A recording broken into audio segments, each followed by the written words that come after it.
You agree that your grandson is substantially well off, right? He might used to be, but if he could make a $2 million bond, he'd be out. Mo3's death was a heartbreaking moment, and fans are still struggling to cope with the loss. But now, a shocking twist has emerged right after the recent arrest of Yellow Beezy in connection with the murder. According to newly released information, Beezy himself has revealed the final words Mo3 said to him before he was killed. Yes, you read that right. The very man accused of being involved is now sharing Mo3's last message. Was it a warning, a peace offering, or something even deeper? Stick around, because in this video we're breaking down exactly what those final words were and why they could change everything you thought you knew about this case. Let's rewind to Mo3's final moments. Dallas rapper Mo3, whose real name was Melvin Noble, was gunned down in broad daylight on November 11, 2020, while driving on a busy highway. Authorities reported that the 28-year-old artist was headed north on I-35 in South Dallas when tragedy struck. A dark-colored car pulled up beside him not for a wave or a shout-out, but with deadly intent. The gunman stepped out like something out of Grand Theft Auto, weapon in hand. Mo3 jumped out of his car and ran, desperate to escape, but the shooter gave chase, firing multiple shots on the freeway. Mo3 was hit, and so was an innocent bystander sitting in his own car. Both were rushed to the hospital, but while the bystander survived, Mo3 tragically did not. Back then, police had few leads, just a vague description of the shooter being a black male. No names, no motive, no arrests. Just pain, confusion, and countless questions. Mo3 wasn't just another up-and-coming artist, he had over 800,000 Instagram followers and had gained major traction with his 2019 remix of Everybody alongside Baton Rouge legend Boozy Badazz. His talent was undeniable, but so was the violence that took him too soon. Now, nearly 5 years later, there's been a massive plot twistone nobody saw coming. Dallas rapper Yellow Beezy that Yellow Beezy has been arrested and charged with capital murder in connection to Mo3's killing. Born Marquise Conway, Beezy is now accused of hiring a man named Q White to carry out the deadly hit.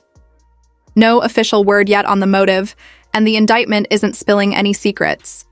Authorities are keeping the details under wraps. To make things even more mysterious, court documents don't list a lawyer for Beezy, and his reps haven't responded.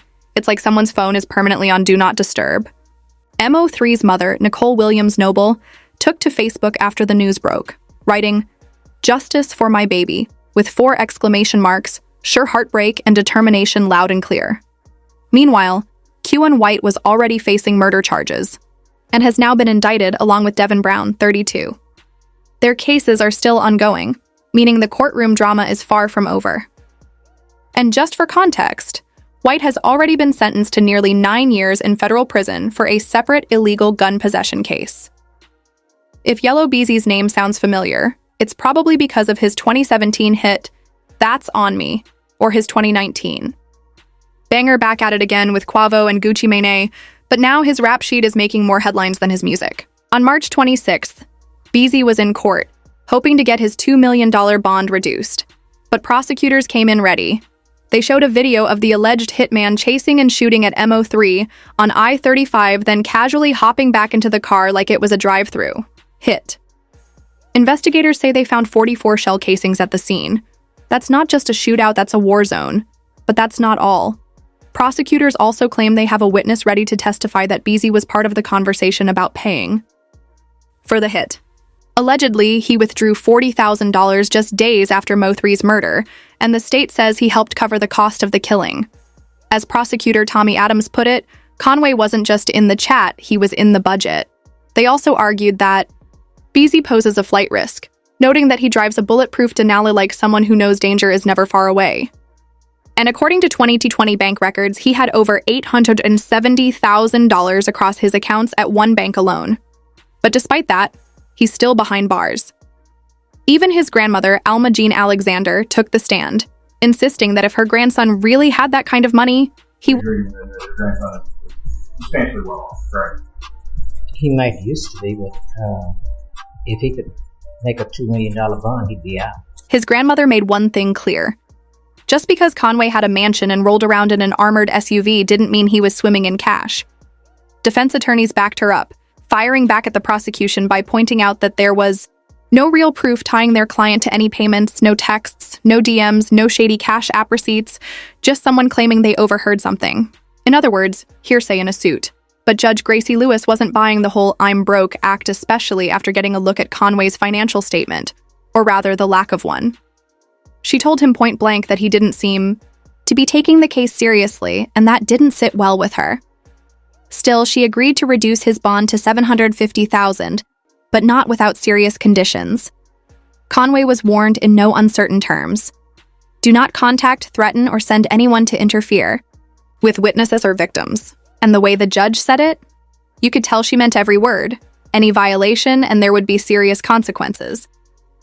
Meanwhile, the internet, especially Reddit's, been buzzing with speculation about what really led to Mo3's death. Digital.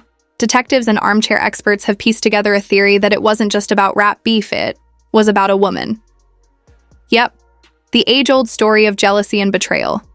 According to multiple Reddit users, Mo3 may have gotten involved with someone's baby mama, and the baby daddy wasn't having it. But instead of airing it out on IG like most toxic exes, he allegedly put money on Mo3's head, turning a personal grudge into a deadly hit. The alleged shooter? He was rumored to be connected to both Trap Boy Freddy and Yellow Beezy, adding fuel to the already burning rumors of rap beef in Dallas. Some said Mo3 was too trusting, especially with women tied to his enemies. One theory even claimed he was set up by a woman linked to his rivals, and that mistake cost him his life. Then there's the social media angle. Mo3 wasn't quiet online, far from it. He laughed at others getting shot, threw jabs, and flexed like he was untouchable. Just a week before his death, he was reportedly clowning someone who got shot, joking it was just a car accident.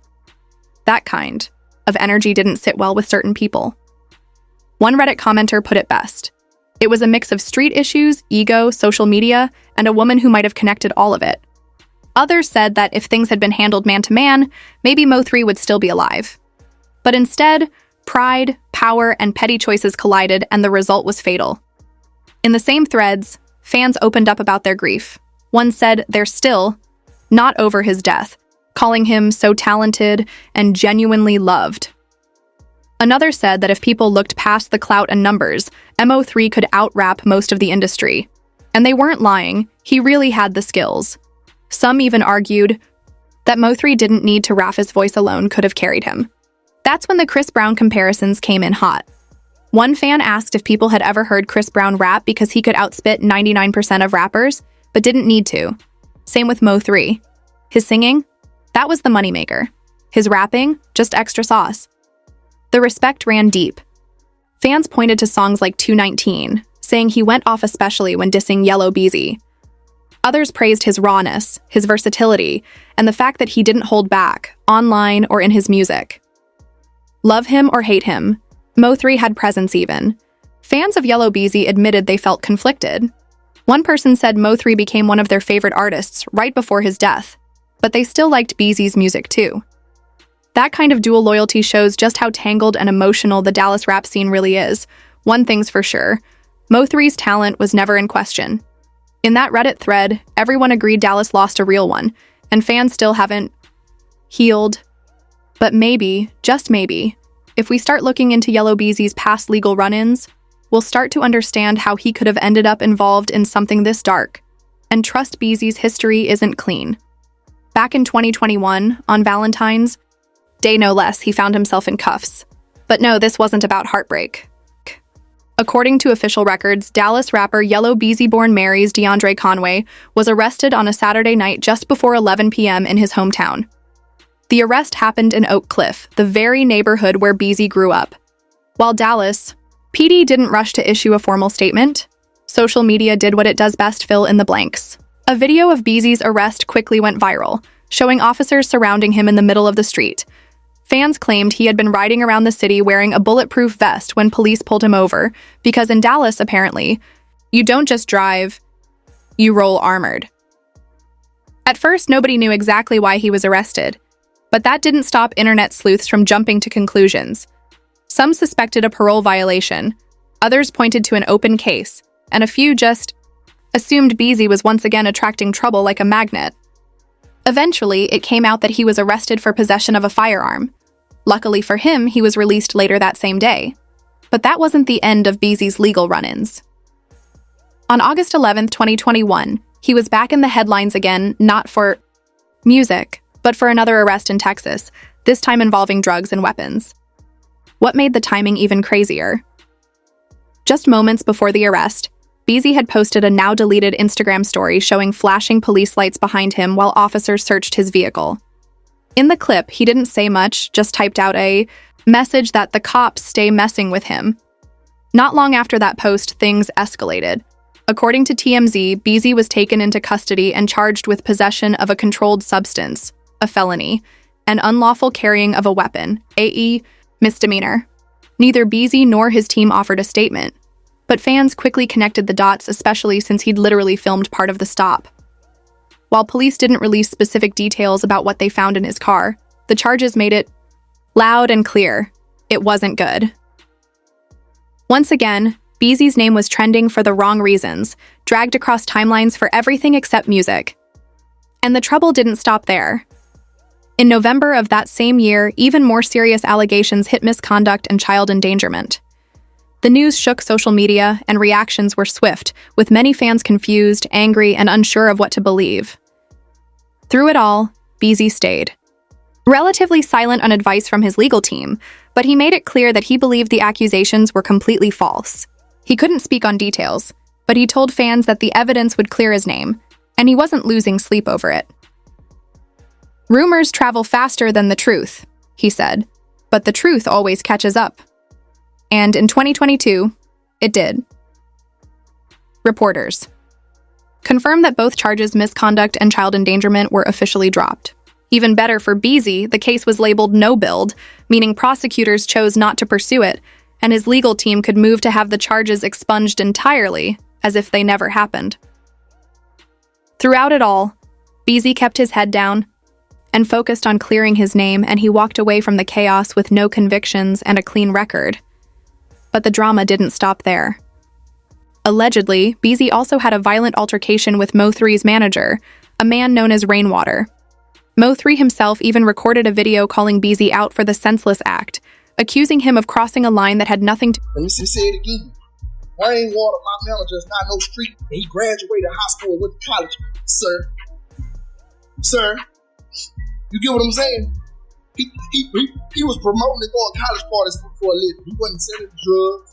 He wasn't gang banging. He wasn't locking B's and C's. Then in 2024, things took a wild and unexpected turn for Chris Brown and several others, including Dallas rapper Yella Beezy, after a massive lawsuit dropped that could potentially cost them a staggering $50 million. According to court documents filed in Houston, 4 men claimed they were violently attacked and left hospitalized after attending the second night of Chris Brown's 11-1 Ven tour at Dickies Arena in Fort Worth. The lawsuit named several high-profile figures as defendants, including Brown, Yella Beezy, real name Mary's DeAndre Conway, UK rapper Cinco Siege, Omalolu Hood, Boss AK, Aiken Lolu, and concert giant Live Nation. The plaintiffs Larry Parker, Joseph Lewis, Charles Bush, and DeMarcus Powell alleged that after the show, they were invited backstage along with around 40 women for a VIP experience. Once inside the exclusive area, Brown reportedly asked all the women to hand over their phones before he disappeared into a private room. About 30 minutes later, the group of men got tired of waiting and decided to leave. But before exiting, Charles Bush walked up to Brown, greeted him with a handshake, and expressed how glad he was to see him doing well. Brown allegedly responded positively until someone from the entourage shouted that there was past beef between the 2 men. That's when things reportedly spiraled out of control. According to the lawsuit, Brown allegedly told his crew to handle Bush. As Bush and the others tried to leave, they were followed by Brown and a group of 7 to 10 men. Cinco reportedly punched Bush in the chest, while AK and Lolu allegedly threw a chair at his head. The suit claims that Brown then pointed at Larry Parker and instructed Conway, Yella Beezy, and others to attack him. Parker ran toward a staircase, hoping to escape through a nearby door, but it was locked. Trapped, Parker was allegedly cornered, stomped, punched, and kicked in the head and chest for over 10 minutes. The others were also reportedly assaulted, suffering serious injuries to their heads, necks, backs, and shoulders. But that left many wondering, who exactly is Yella Beezy and how did he get caught up in a situation like this? Born Mary's DeAndre Conway on October 22, 1991, and raised in Dallas, Texas, Beezy's early life was anything but smooth. Tragedy struck when he was just 12 years old. His father was shot and killed at their home on Mother's Day, a devastating event that would change the course of his life forever. Growing up in a tough environment, he turned to music as an outlet and survival tool.